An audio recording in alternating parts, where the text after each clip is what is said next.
Don media group और वजारत मनसूबाबंदी के जेर एहतमाम सी पैक समिट से खिताब करते हुए वजीर आजम ने निशानदही की कि 3 बरस पहले सी पैक नामानूस लफ्ज था, लेकिन अब पूरी दुनिया इससे वाकिफ है। उन्होंने इंकिशाफ किया कि डिवोर्स में हर शख्स की जबान पर बेल्ट एंड रोड इनिशिएटिव और सी पैक के अल्फाज थे।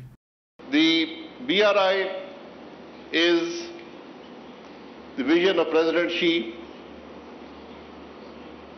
for the push for connectivity of China with the world. It is the project of a generation, and today the CPEC is the visible part of the BRI.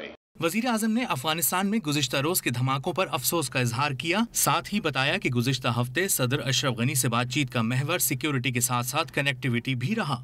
I met President Ashraf Ghani in Afghanistan, and most of the discussion there was about connectivity.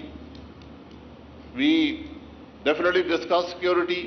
वजीर आजम ने निशानदही की कि सी pack एक हकीकत बन रहा है और कई मंसूबे मुकम्मल हो चुके हैं। CPEC is becoming a reality.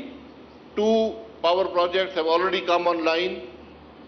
The third one is nearing completion. Tharkol, which was a dream for many years, today is a reality because of CPEC. Dawn group के जेर एहतमाम सी पैक समिट कल भी जारी रहेगी।